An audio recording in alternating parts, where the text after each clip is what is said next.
Hello mga ka-freshness! Yes mga ka-freshness, malapit na nga tayo sa katotohanan.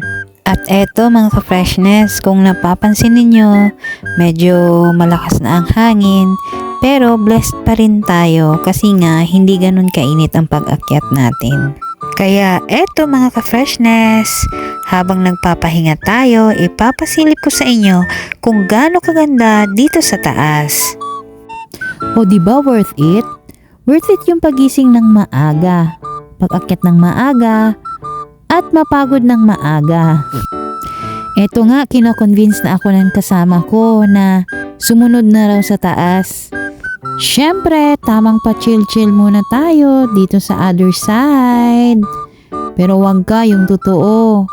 Medyo afraid sa height si ka-freshness. Kaya eto, quick tour muna tayo kung ano yung surroundings natin mga ka-freshness. Sadyang mahangin na talaga dito na part.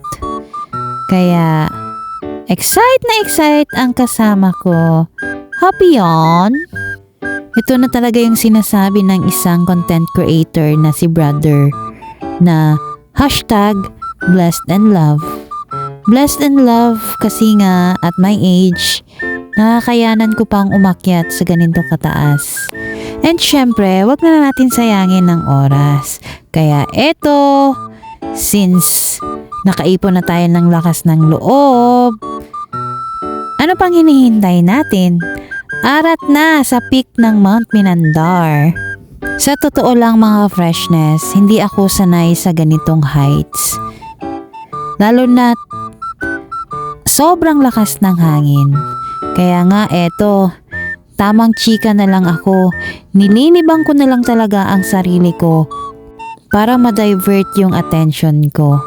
At ito na yung sinasabi na kung gusto mo maraming paraan, kung ayaw mo naman maraming dahilan.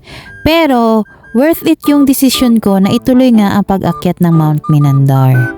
At kung nandito ka na sa itaas, hindi mo ma-explain yung happiness na nararanasan mo.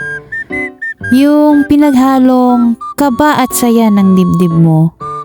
Yung busog na busog yung mata mo sa mga magagandang tanawin sa paligid.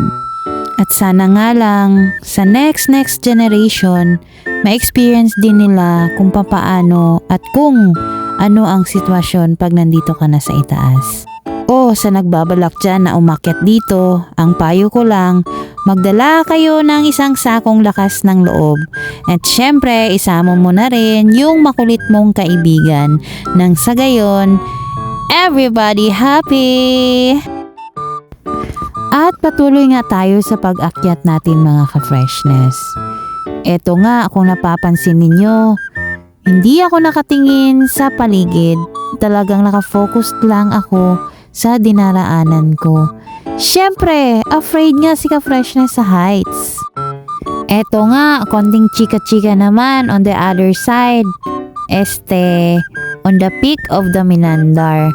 Kunyari lang yan Marites, pero ang totoo, afraid na talaga siya. But of course, hindi susuko si ka-freshness. Ako pa ba? Ginusto ko ito, di ba? So, syempre, kailangan natin pangatawanan at harapin kung ano ang ating kinakatakutan. Yes, mga ka-freshness, kung napapansin nyo nga sa aking likuran, konting kembot na lang talaga para maakyat ang tuktok. Kaso, malakas na nga ang hangin at pinipigilan na rin kami ng aming tour guide. Of course, sino ba naman kami para magmatigas? Safety first muna mga ka-freshness. Hindi naman pwede yung enjoy lang yung iniisip natin. Kailangan pa rin natin sumunod kung ano ang patakaran ng mga tour guide or yung mga nakatira dito. Syempre, mas kabisado nila yung area nila. Alam nila ang mangyayari if ever tutuloy pa rin tayo sa taas. Lalo na yung panahon. Kaya eto, chinika ko na lang si Kuya. Pecho? Nasa kuwan na magka-akyat 20.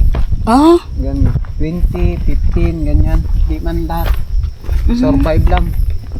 pero yung na ano, nakadepende sa O, depende. kung okay ang daanan. Kasi parang matarik na yun doon banda, oh. Ganyan. Pero ang kuwan lang, pag hindi ka lang mahilo, pwede ka mamakyat. Ayun lang, kay kasi... Layan ka lang ng guide good. Ah, Kaya yun ang after na ano, hindi pwede walang guide. Kasi pagbaba mahirap. mahirap, no? Okay, kasi pagpaakyat pa lang gani, oh, parang makafeel na ng hilo. Sapatos, gusto mo magalit ng sapatos? Sige, tara. Ayaw ko, Ate Sara. Kaya, hindi okay lang. Salamat! Kaya lang man. Wala kang pilitan dito. Oh. Pero kasi madulas daw eh, sabi ni Tong. Kung hindi madulas, di. Yun lang ba eh. Ayaw ko kahit pinamit mo paket parang gano'n masakit maano lang parang gusto ko kasi sakit. Mahilo na ako. Pero kung mahilo ka hindi pwede. Yung hangin tapos ang paligid.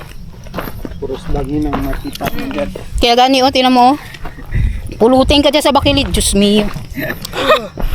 Lalo na kung doon ka naman mo sa ginatayuan niya. Oo? Ah, grabe yan. Ganun na talaga? Oh, parang ginahigup ko pababa. Ay, as in. Oo, kaya ganyan ang ano, pag Makalipong. Ay, may maano ka. bangin. Pero plano ba Picture, picture, smile! Thank you for watching.